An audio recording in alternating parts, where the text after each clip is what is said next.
one more word about crystallization of fat. So we've talked before about how saturation of the lipid determines the freezing temperature of that lipid, or whether the fat is solid at room temperature or liquid at room temperature. And we talked about how unsaturated fats tend to be more liquid at room temperature, whereas saturated fats tend to be more solid. Well, certainly when we drop the temperature, they're all going to begin to crystallize and they're all going to solidify. You can see in this picture, there's a lot of things happening here. So let's back up and remind us that these casein micelles will adhere to the surface of those fat globules, preventing aggregation and actually keeping the fat globules soluble in the aqueous solution. But what happens is that at low temperature, you can see the crystals starting to form of the triglycerides, and that creates a mechanical stress on the structure of the fat globule, resulting in their breakage. And that leads to the creation of the oil as the continuous phase. Video. Check it out. Hello, I'm Robert Tramp. Welcome to the Experiment of the Week. This time we're going to have a snack, and I love science experiments that involve food. I've got some nice fresh bread here, but I'm out of butter. Luckily, I have everything that we need right here to make our own.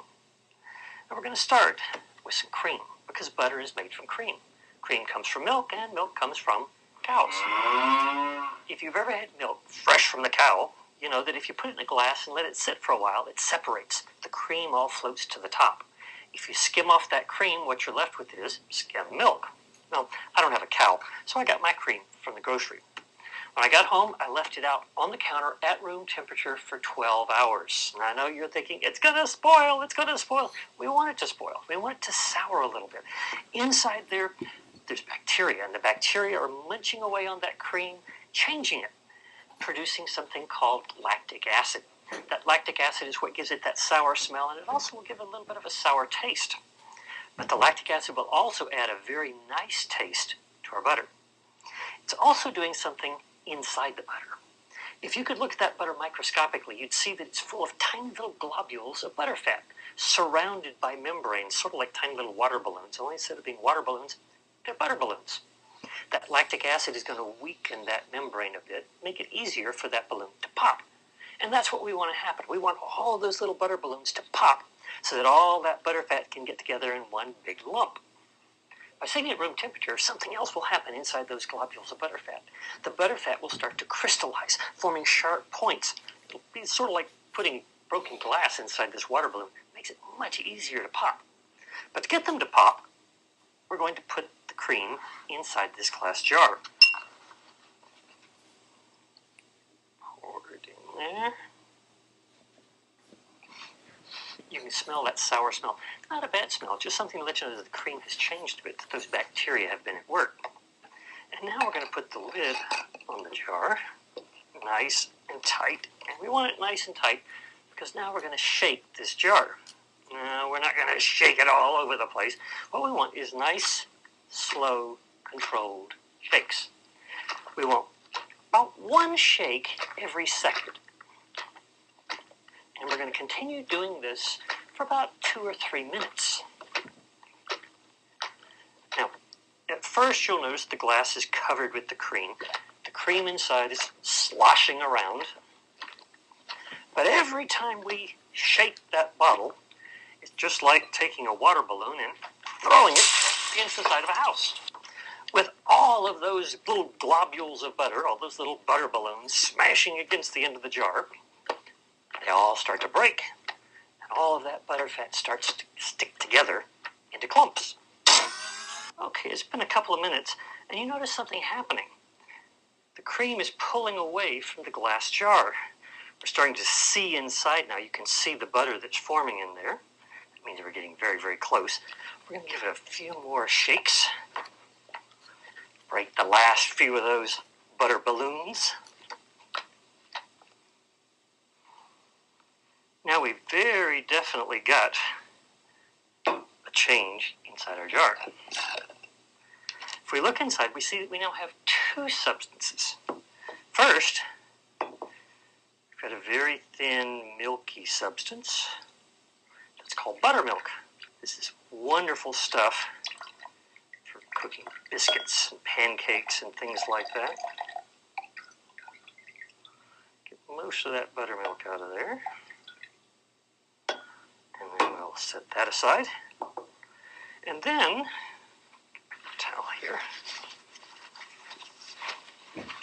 we're going to rinse our butter, because we want to get as much of that butter fat separated from the skim milk as we can. The skim milk eventually will go rancid and that'll mess up our butter. So I pour some water in there, give it a good shake, and then pour off that water.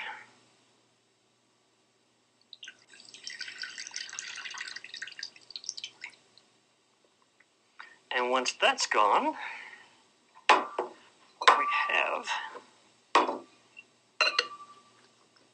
is butter. Now, it looks different from the butter that you get at the grocery. First off, it's not as yellow probably, although that will vary. Quite often manufacturers add yellow color, but the yellow color from the butter comes from a chemical called carotene. It's found in plants, especially in things like grass. So if you're getting cream from cows that are eating lots of grass, it'll have a much yellower color. At this point, we can eat it just as it is, as sweet cream butter. Some people like salted butter, if you like that. Put just a tiny pinch of salt in there, mix it around. At this point, I'm going to take a piece of this bread and test it out. And what we should find is an incredibly wonderful buttery taste from all that butter fat.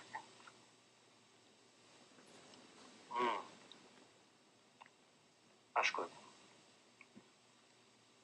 So, get yourself some cream, a jar, some arm muscles, make yourself some butter. Learn some of the science along the way.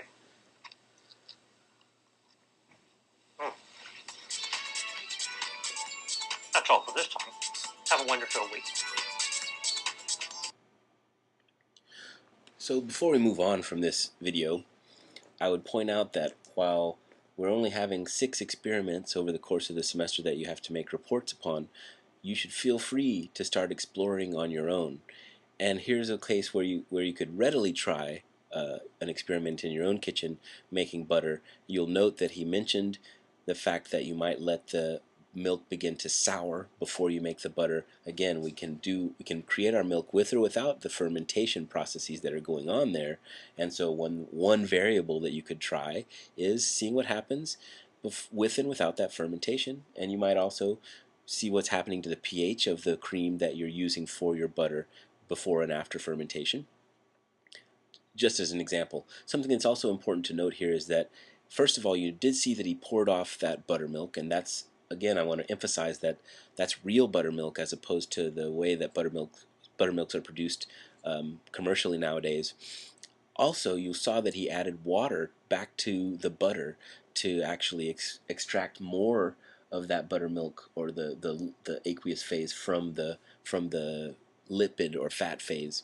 That's important to note. There again, you see the differences in the properties of the fat versus the aqueous, the watery phase.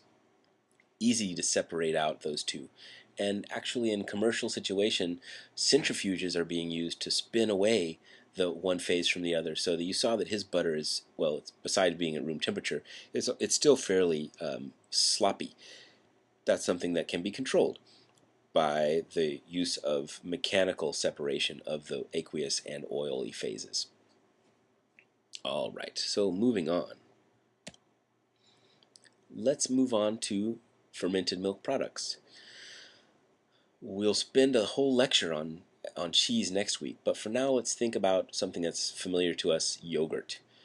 And so what is yogurt and what is fermentation? Well, we've probably heard of lactic acid bacteria or lactic bacteria. These are bacteria that are able to metabolize lactose. Lactose, as we've said, is, we see down here on the left, bottom left, is a disaccharide of galactose and glucose again. Now, when you hear people say that these bacteria ferment lactose into lactic acid, we have to be careful about what we're really saying.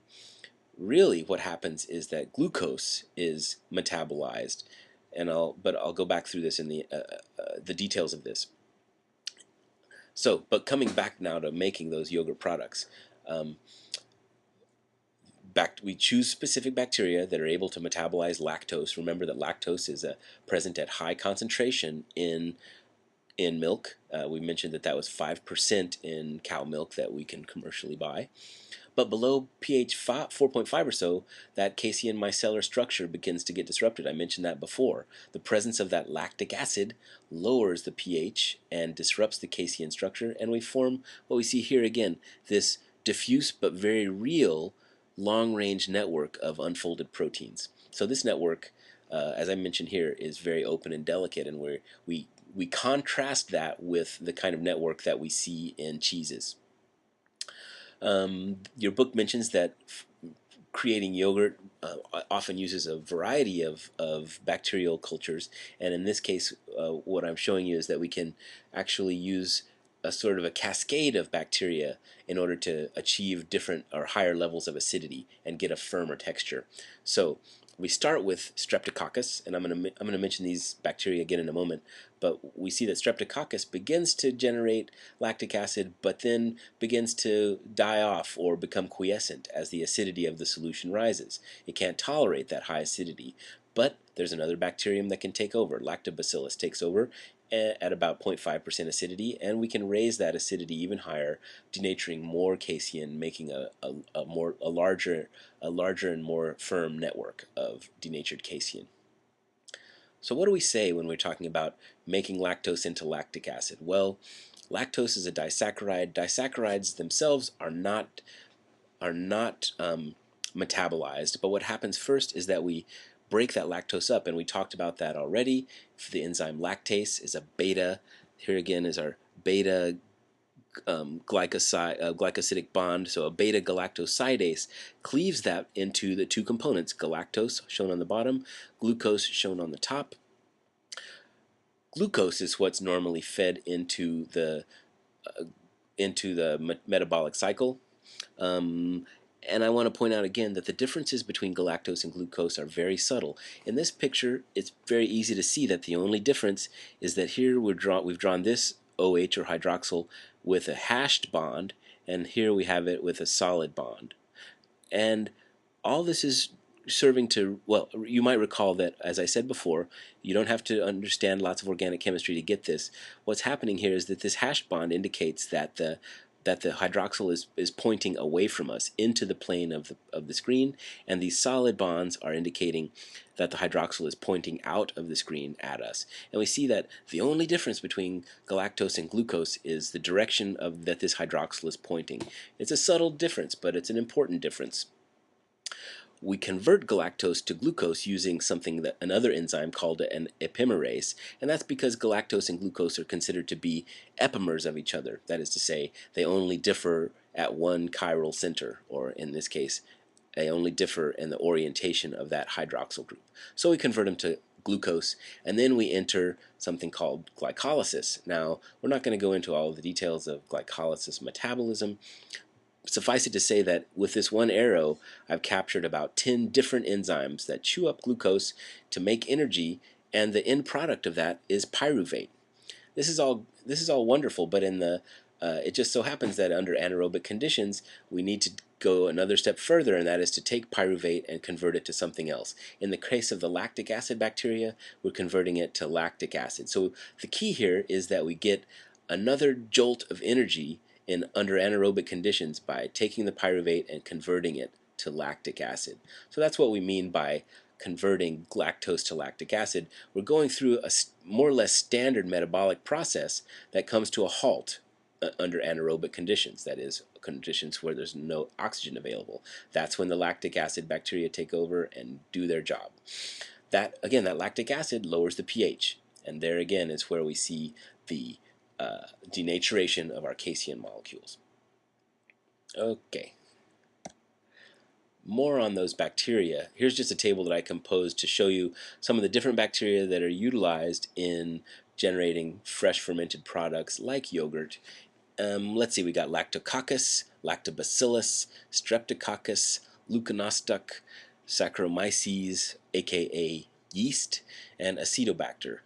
Uh, the main reason that I'm showing you these is to point out some important differences. First, just look at the structural differences between these kinds of bacteria. A coccus is a spherical bacterium. Bacillus are rod-like bacteria, and there's the spirochetes as well. Just to be complete here, I've shown you spirochetes, helically coiled bacteria, but they don't come into play in most of our fermentation processes. Lactobacillus and the Lactococcus and the Streptococcus, these are all lactic acid fermenters, so they're going to convert sugars into lactic acid for us. Leuconostoc as well. The other characteristics that might be interesting, as I mentioned before, some of these are acid tolerant, so they're going to go ahead and keep fermenting as the solution becomes more and more acidic, as the milk product becomes more and more acidic. Others can tolerate relatively high temperatures. Those are thermophiles as opposed to mesophiles that like relatively low temperatures, more like body temperature, 37 degrees centigrade, 98 degrees Fahrenheit. Other things that are really interesting about these guys. First of all, leuconostics. I think these cultures are usually utilized in the generation of products like creme fraiche and sour cream. And also, it's worth noting diacetyl or diacetyl. This is a molecule that's very important in the flavor of butter. So this molecule, organisms that generate high concentration of that are going to connote special flavors and aromas to the product. It's worth mentioning Saccharomyces on this page, even though we're mostly talking about lactic fermentations. The ability to generate ethanol can be very useful, and as we'll see, there are milk products that are fermented to alcoholic conditions, and those are also are fun and interesting. I'm also mentioning here, very much less important for milk products is the acetobacters that generate acetic acid instead of lactic acid at the end of their fermentative process. I just wanted to mention that because it's going to come back to haunt us when we talk about making vinegar. So here we take, for example, wine and convert it to vinegar through this kind of metabolic process. So a whole slew of different bacteria that might be used for different purposes. Now, I should also mention that in a commercial environment, one will find very homogeneous, that is to say uniform, sets of bacteria and bacterial strains that are used in the fermentation of the milk product. Under less controlled situations, you will find many more bacteria performing these anaerobic fermentation roles. And however, this is the main roster of players.